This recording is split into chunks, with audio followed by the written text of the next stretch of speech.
필기를 합격한 김동형이라고 합니다. 저희 여러분들하고 똑같이 작년 9월에 학원을 등록해서 올해 2월에 시험 보고 아쉽게도 떨어지고, 두 번째 시험은 결혼식이랑 겹쳐서 못 보고 요번에 시험을 봐서 좀 운 좋게 합격을 했습니다. 여러분들하고 똑같은 입장에서 일단 했다고 보고 많은 도움이 될까 해서 제가 합격 수기라는 문제를 하나 좀 풀어보겠습니다. 일단 일반 사항인데요. 일단 첫 번째 소감이고요. 소감을 방금 말씀드렸고요. 두 번째가 이제 합격을 위한 고려 사항인데요. 첫 번째가 저는 GPA라고 생각을 하고, 두 번째가 노력이라고 생각을 합니다. 노력이란 집중 곱하기 시간 곱하기 이제 효율. 제가 작년에 공부를 처음 시작할 때 요거를 기준으로 시작을 했습니다. 그래서 GPA를 가지고 노력을 열심히 하면 합격을 할 것이다 라고 생각을 했습니다. 그래서 GPA는 뭐냐면은 첫 번째가 목적입니다. 그래서 시공기술사가 도대체 내가 왜 되려고 하냐, 왜 이걸 꼭 합격을 해야 되냐라는 걸 계속 고민을 했습니다. 그래서 물론 회사 수당도 있지만은 내가 프로페셔널 시공기술사 시공을 계속 할 거면은 난 이걸 꼭 가져야 된다. 그런 목적이 있었습니다. 그래서 5개월 안에 합격을 하겠다는 처음에 계획을 세웠습니다. 그래서 지금이 9월이니까 9, 10, 11, 12, 1을 해서 2월에 꼭 합격을 하겠다. 처음에 그렇게 목적을 세웠습니다. 그리고 이제 두 번째는 플랜인데요. 일주일 단위, 1개월 단위, 처음에 5개월 단위 계획을 세웠습니다. 그래서 첫 번째 2월 시험 칠 때까지 나는 건축 시공 지침을 처음부터 끝까지 3번은 빠르게 읽겠다. 빠르게 읽고, 그리고 기출 문제는 무조건 정의는 다 외우고 들어가겠다. 그런 계획을 처음에 세웠습니다. 근데 잘 안 됐죠. 그래서 이제 계속 계획을 세워서 했고요. 이제 세 번째가 눈치셨겠지만 이제 액션입니다. 그래서 실천을 어떻게 하느냐는 거였는데, 처음에 이런 계획을 잡고 이제 학원을 무조건 등록을 했습니다.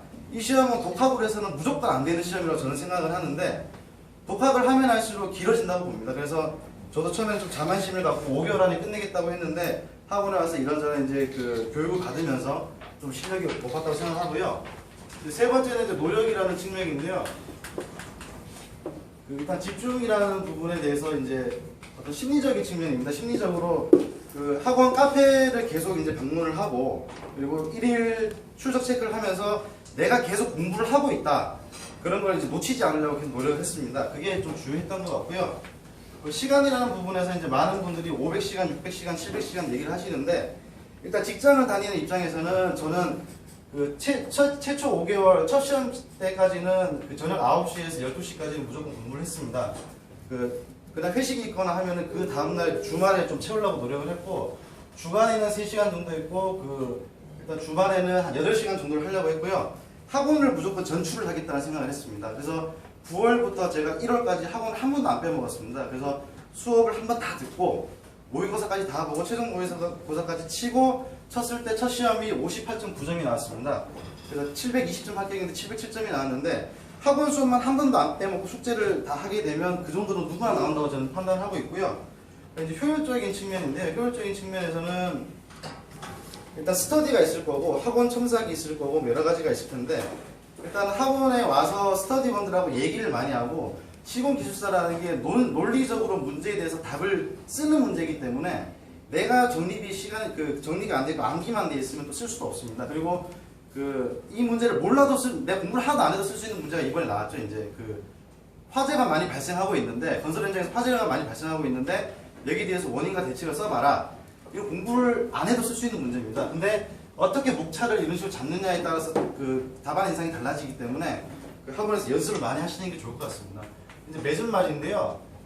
일단 공부 방법 제가 한 거 중에 몇 개만 말씀드리면, 이제 두 문자 암기법이 있습니다. 저는 용어를 무조건 정원 특유계라는 걸로 풀었습니다. 물론 이렇게 풀면 안 되는데요. 학원에서 다양한 방법으로 알려주시겠지만, 저는 용어는 무조건 제 아는 사람 중에 정원이라는 애가 있는데요. 정원이한테는 특유의 개냄새가 난다고 해서 뭐냐면 이제 정의입니다. 정의고 원리, 특징, 유의사항, 개선 방안. 그래서 이 5개를 항상 어떤 용어든지 간에 요거를 하겠다라는 개념을 갖고 왔습니다. 나중에 시간이 부족해질 때는 한 문제 용어를 풀 때 1시간 이상 걸리기 때문에 정의만 딱 적고 요거는 그 목차만 적고 생각을 하는 겁니다. 아, 이건 이렇게 적어야지, 이렇게 적어야지. 나중에 그렇게 정리를 하시면 되고, 처음에는 무조건 수업을 만드시는 게 좋고요. 두 번째 방법이 이제 그 14페이지 공부 방법인데요. 제가 이거는 효과를 좀 봤습니다. 그 무조건 시험장에 14페이지를 무조건 주기 때문에 한 페이지, 두 페이지로 연습을 안 했고요. 항상 14페이지를 가지고 과제를 하든 공부를 하든 계속 그렇게 했습니다. 그래서 용어도 가능하면 일주일에 10개 정도를 14페이지의 연습을 계속 이렇게 하는 방법을 했고요. 그 논술도 마찬가지로 4문제를 다 적지는 못해도 목차만이라도 적으려고 노력을 했습니다. 그리고 마지막으로 제가 이제 그 목차 등록 방법이었는데요. 그 어떤 문제든 간에 목차를 적으려고 노력을 했습니다. 제가 이게 굳이 이렇게 더럽게 쓴 이유가 그 어떤 사안이든 간에 논리적으로 단계별로 써야 되는 필요가 있습니다. 그래서 학교 쓰기를 제가 오늘 어떻게 도움을 드릴까 고민을 하다가 뭐 이렇게도 한번 적어보자 싶어서 이제 일반 사항으로 제가 말씀드린 어떤 소감하고 고려 사항이고요.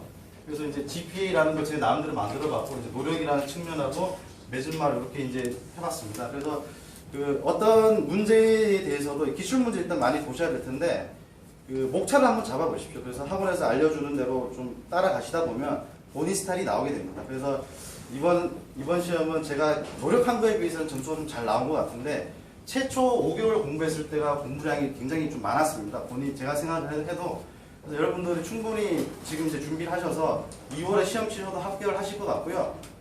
그렇게 안 되더라도 1년 안에 꼭 합격하실 거라고 믿고 있습니다. 긴 설명 드려서 감사합니다.